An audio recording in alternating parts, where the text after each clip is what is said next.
إن الحمد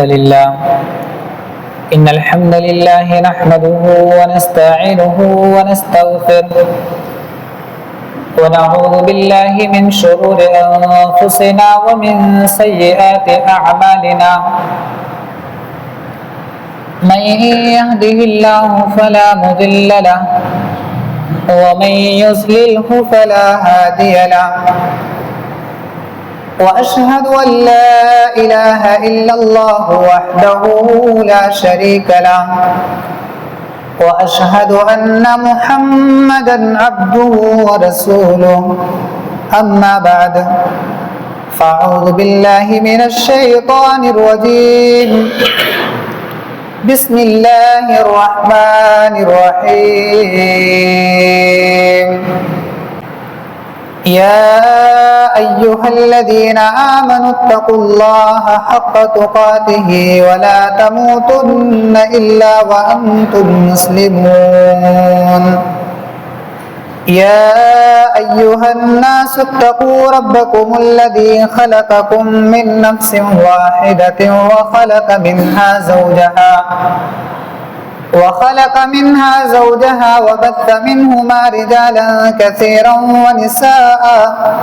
واتقوا الله الذي تساءلون به والأرحام إن الله كان عليكم رقيبا يا أيها الذين آمنوا اتقوا الله وقولوا قولا سديدا يصلح لكم أعمالكم ويغفر لكم ذنوبكم ومن يطع الله ورسوله فقد فاز فوزا عظيما وقال النبي صلى الله عليه وسلم إن القبر أول منازل الآخرة فإن نجا منه أحد فما بعد منه أيسر وإن لم ينج منه فما بعده أشده منه رب اشرح لي صدري ويسر لي أمري واحلل عقدة من لساني يفقهوا قولي رب زدني علما اللهم رب زدني علما سبحانك لا علم لنا إلا ما علمتنا إنك أنت العليم الحكيم رب يسر ولا تؤسر وتمم بالخير. تعریف و توصیف، کبریائی اور بڑائی، حمد و ثنا اسی اللہ رب العالمین کے لیے لائق اور سزاوار ہے جو یک و تنہا اس پوری کائنات کا خالق و مالک ہے. وہی اللہ رب العالمین جو ہمیشہ سے ہے اور ہمیشہ رہنے والا ہے. وہی اللہ تبارک و تعالی کہ جو اس دنیا کو بنایا اور اس دنیا کو بنانے کے بعد ہمیں یوں ہی بیکار اور بے یار و مددگار نہیں چھوڑا، بلکہ اس اللہ رب العالمین نے ہم انسانوں کی رشد و ہدایت کے لیے، ہماری رہنمائی کرنے کے لیے بہت سارے انبیاء کرام کو اس دنیا کے اندر مبعوث کیا. اللہ رب العالمین حکمتوں اور غالب والا ہے. اللہ رب العالمین عزتوں اور ذلتوں کا اکیلا مالک ہے، اور وہی اللہ رب العالمین ہے کہ جو مکمل قدرت رکھنے والا ان اللہ علی کل شیء قدیر ہے. اللہ رب العالمین کی ہم جتنی بھی بڑائی بیان کریں وہ کم ہے. اللہ رب العالمین کی مختصر حمد و ثنا کے بعد درود و سلام کے پھول نشاور ہو اللہ رب العالمین کے بھیجے گئے تمام کے تمام انبیاء علیہ الصلوۃ والسلام پر عموماً اور خصوصاً ہم سب کے آخری نبی آقا نامدار تاجدار مدینہ احمد مصطفیٰ و مجتبی سرور کونین رحمت للعالمین جناب محمد رسول اللہ صلی اللہ علیہ وسلم کے ذات مبارکہ مطہرہ پر، جنہیں اللہ رب العالمین نے اس پوری کائنات کے لیے آخری نبی اور رسول بنایا، اور جنہوں نے بڑی محنت اور مشقت کا سامنا کرتے ہوئے اس دین اسلام کو ہم تک پہنچایا۔ اللہم صلی وسلم وبارک علیہ صلی اللہ علیہ وسلم۔ میرے معزز ساتھیوں، نوجوانان اسلام اور پردہ نشین خواتین اسلام اور حاضرین جمعہ، ہم سب اس بات کو جانتے ہیں کہ انسان کے زندگی کے جو دور ہوتے ہیں وہ 4 دور ہیں۔ پہلا دور، پہلا مرحلہ جو ہے وہ انسان اپنے ماں کے پیٹ کے اندر گزارتا ہے، اور دوسرا دور جو پہلے دور کے بنسبت وسیع اور زیادہ ہوتا ہے وہ یہ دنیا کی زندگی، اور تیسرا دور جسے ہم عالم برزخ کی زندگی کہتے ہیں، قبر کی زندگی، اور چوتھا دور جو آنے والا ہے جنت اور جہنم کی زندگی، جنت اور جہنم کا مرحلہ، کہ جسے جنت کی زندگی مل گئی اس کو آخری دور اس کا عطا ہو گیا،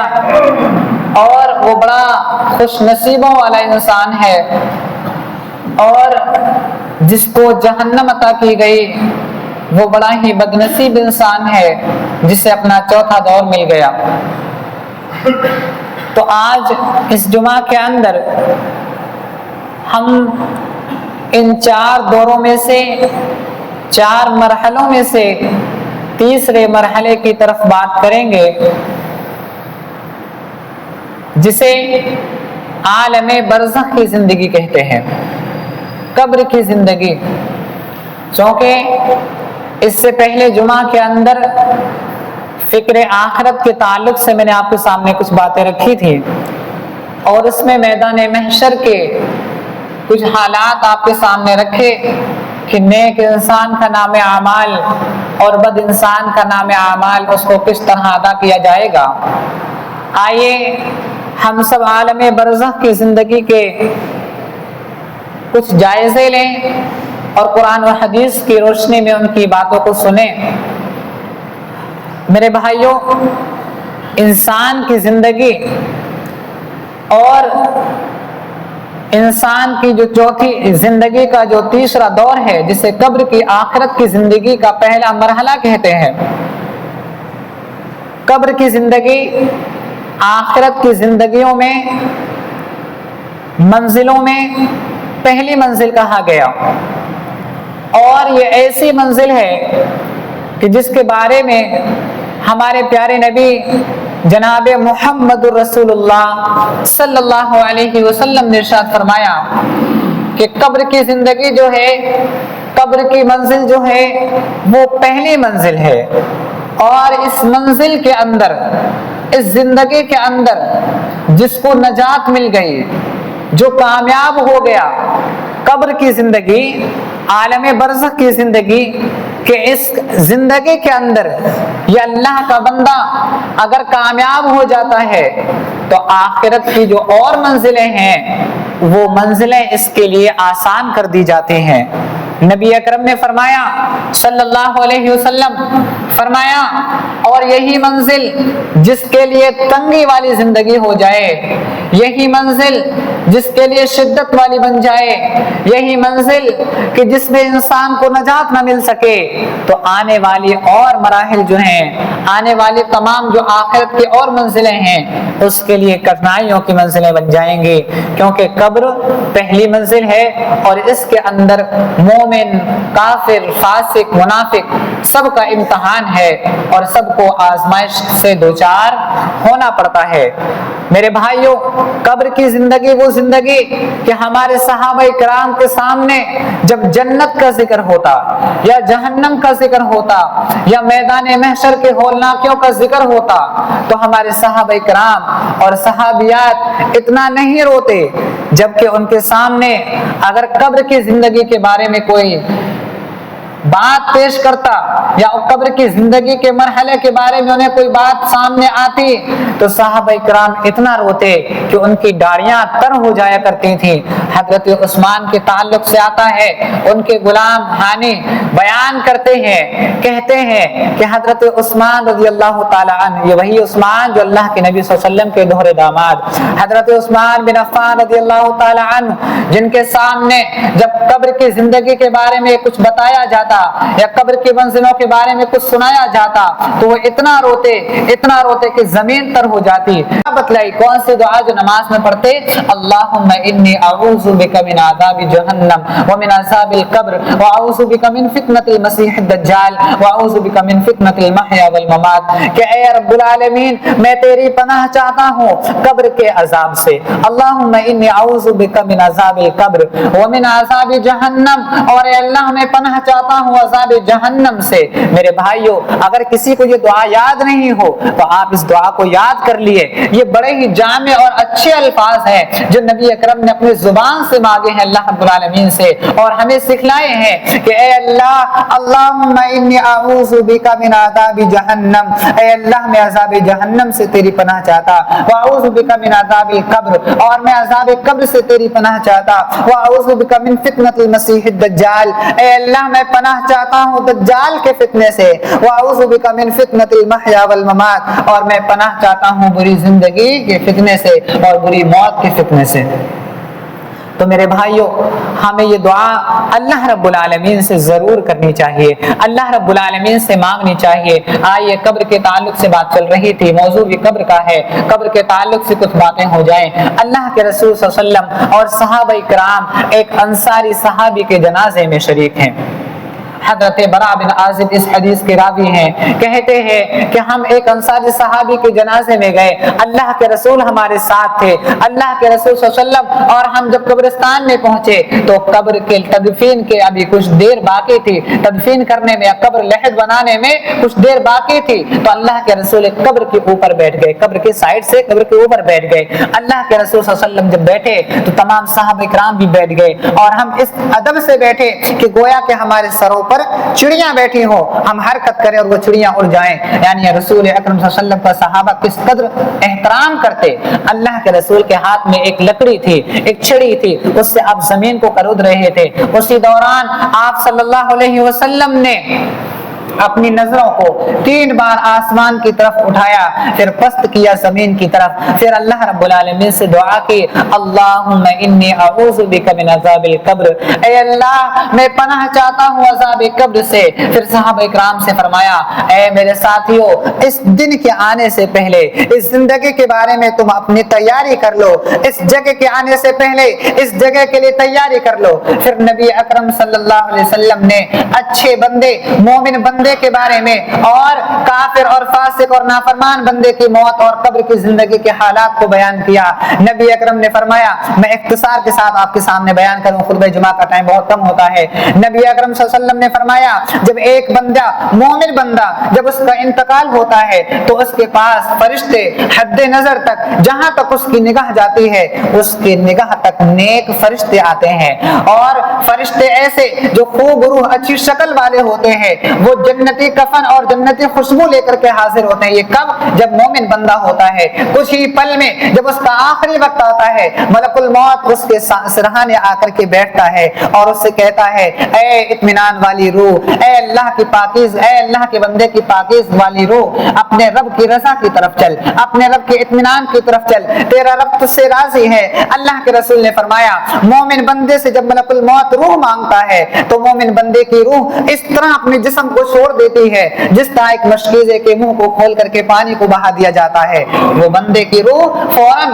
मलकुल मौत के हाथ में आ जाती है। मलकुल मौत जैसे ही उसको लेता है अपने हाथ में, जो और तमाम फरिश्ते आते हैं जो जन्नती खुशबू और जन्नती कफन लेकर के हाजिर होते हैं, वो पलक झपकते ही मलकुल मौत से उसकी रूह को ले लेते हैं और जन्नती कफन में उसको लपेट लेते हैं, जन्नती खुशबू उस पर मल देते हैं और यहाँ तक के वो फरिश्ते आसमान की तरफ उठते हैं। ये फरिश्ते आसमान की तरफ ले जाते हैं, पहला, दूसरा, तीसरा, चौथा, सातों आसमान तक हर फरिश्ते, हर आसमान के फरिश्ते उसके लिए खुशामदीद कहते हैं और पूछते हैं ये किस बंदे की रूह है। कि जो फरिश्ते लेकर के जाते हैं दुनिया के अंदर जो उससे सबसे अच्छे लक़ब से उसे पुकारा गया हो, उस लक़ब के बारे में कहते हैं ये फला इब्ने फलाह की रूह है। यानी कितना खुश नसीब इंसान है, फरिश्ते उसको अच्छे नाम से पुकार रहे हैं और कह रहे हैं अल्लाह के फला नेक बंदे की रूह है। अल्लाह रब्बुल आलमीन जब अल्लाह के फरिश्ते सातों आसमान की तरफ लेकर के जाते हैं तो अल्लाह रब्बुल आलमीन की तरफ से आवाज आती है,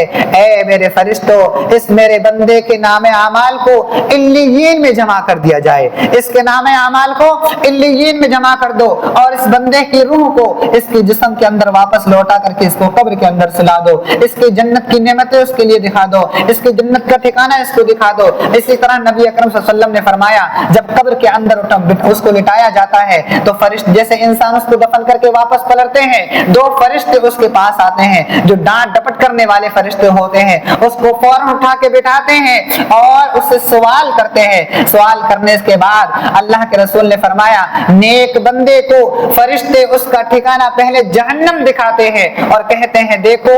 ये जहन्नम तुम्हारा ठिकाना था, अल्लाह रब्बुल आलमीन की तुमने फरमाबरदारी की, इताअत व फरमाबरदारी की, अल्लाह रब्बुल आलमीन ने इस जहन्नम के ठिकाने से तुम्हें नजात दे दी, अल्लाह रब्बुल आलमीन ने इससे तुम्हें बचा लिया। दूसरे पल जन्नत को दिखाते हैं और कहते हैं ए अल्लाह के नेक बंदे, अल्लाह रब्बुल आलमीन ने तुझे ये ठिकाना तेरे लिए नसीब में रखा है, अब तो आराम से सो जा, जिस तरह एक नई नवेली दुल्हन आती है और वो सो जाती है। अल्लाह के रसूल ने फरमाया उस बंदे को जन्नती कफन में और जन्नती नेमतों में से सुला दिया जाता है। इख्तिसार के साथ बयान करूं, वही काफिर बंदा अगर होता है तो इसके तमाम के तमाम मामलात उसके बरअक्स होते हैं। मलकुल मौत कहता है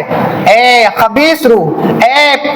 अल्लाह के बंदे की नापाक रूह अपने जिस्म से खुद निकल के बाहर आ, तो बंदे की रूह अपने जिस्म के अंदर सुकड़ने लगती है। मेरे भाई अगर जगह नहीं हो तो दूसरे फ्लोर पर चले जाए, वहां नमाज अदा कर लिए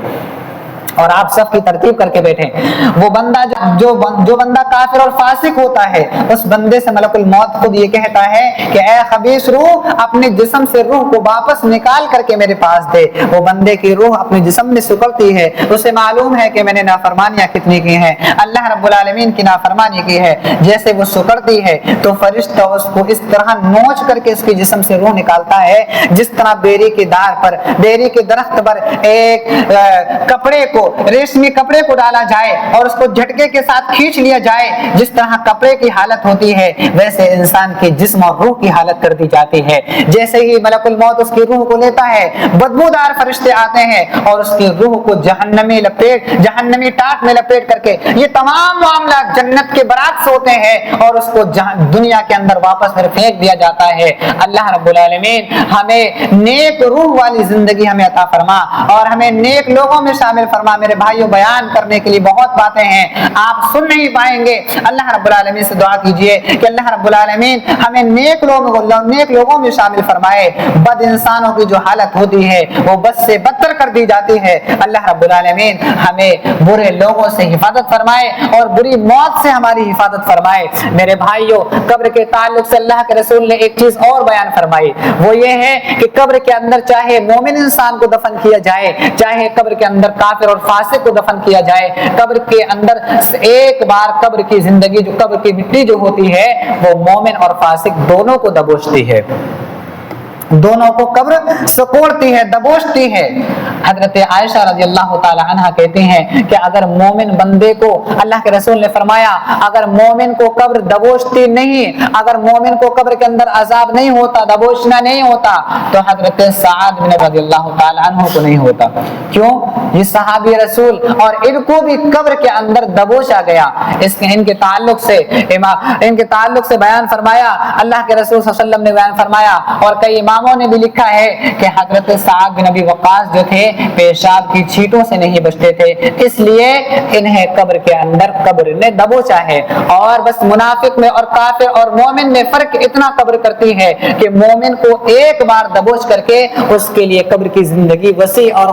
कुशादगी वाली जिंदगी कर दी जाती है। इसके बरअक्स अगर काफिर इंसान होता है तो रोजाना उसको कब्र दबोचती है। कब्र का दबोचना मालूम है, अल्लाह के रसूल ने फरमाया कब्र इस तरह सुकड़ती है, कब्र इस तरह दबोचती है कि दाएं तरफ की पिछली बाएं तरफ, बाएं की पिछली दाएं तरफ निकल जाया करते हैं। अल्लाह रब्बुल आलमीन से दुआ करो कि अल्लाह रब्बुल आलमीन हमें कब्र के अजाब से महफूज रखे, हमें कब्र के फितनों से महफूज रखे। मेरे भाइयों, कब्र के अंदर जो फरिश्ते सवालात करते हैं उनके बारे में मैंने आपको सरसरी तौर पर बयान फरमाया। मैयत को सुबह शाम ठिकाना दिखाया जाता है, उसके ताल्लुक से भी मैंने आपको बताया। इसी तरह अल्लाह के रसूल ने काफिर इंसान और फासिक इंसान के बारे में फरमाया कि काफिर और इंसान, फासिक इंसान कब्र के अंदर जब सवाल उससे फरिश्ते करते हैं कि मन रब्बुका, ऐ बंदे ये बता तेरा रब कौन है, तो जो कि उसने अल्लाह पर ईमान नहीं लाया, अल्लाह की इताअत और फरमाबरदारी नहीं की, तो काफिर और मुनाफिक और फासिक फाजिर इंसान क्या कहता है,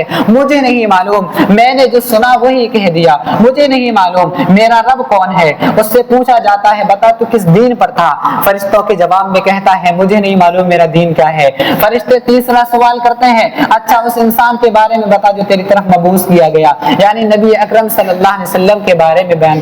पूछा जाता है। कुछ लोग ये भी कहते हैं कि नबी अकरम सल्लल्लाहु अलैहि वसल्लम को कब्र के अंदर दिखाया जाएगा। नाउज़ बिल्लाह, अल्लाह के रसूल की शक्ल कब्र के अंदर नहीं दिखाई जाएगी, जैसा कि हमें मालूम होता है नबी अकरम से अल्लाह के रसूल ने भी बयान फरमाया मेरे ताल्लुक से पूछा जाएगा कि बताओ तुम्हारी तरफ जो मबूस किया गया, जो भेजा गया उस रसूल के बारे में बताओ। तो नेक इंसान तो अल्लाह के रसूल सल्लल्लाहु अलैहि वसल्लम ने फरमाया तीनों सवालों के जवाब दे देगा, और फासिक इंसान ये कहेगा हाय बर्बादी मुझे नहीं मालूम।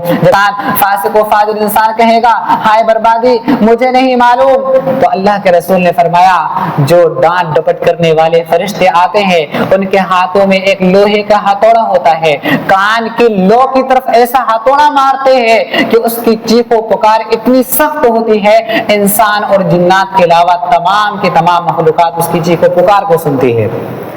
एक सवाल करने वाले ने सवाल ये भी किया कब्र के अंदर जो अजाबात होते हैं अल्लाह रब्बुल आलमीन ने उसे गैबी उमूर में क्यों रखा, उसमें हिकमतें हैं अल्लाह रब्बुल आलमीन की कही कि अल्लाह रब्बुल आलमीन अरहमुर राहिमीन है, अपने बंदों को जो जिंदा है उनको कब्र के हालात से महफूज रखता है। इसमें एक ये भी हिकमत है अल्लाह रब्बुल आलमीन की, जो दुनिया के अंदर फासिक और फाजिर बन करके गया, अल्लाह की नाफरमानी करके गया, अगर उसके कब्र के हालात दुनिया वालों को बता दिए जाते, दुनिया वालों को सुना दिए जाते, तो दुनिया वालों की नजरों में उसकी रुसवाई होती। अल्लाह रब्बुल आलमीन ने दुनिया के अंदर उसके गुनाहों पर पर्दा डाले रखा, इसीलिए अल्लाह रब्बुल आलमीन ने अज़ाब कब्र को भी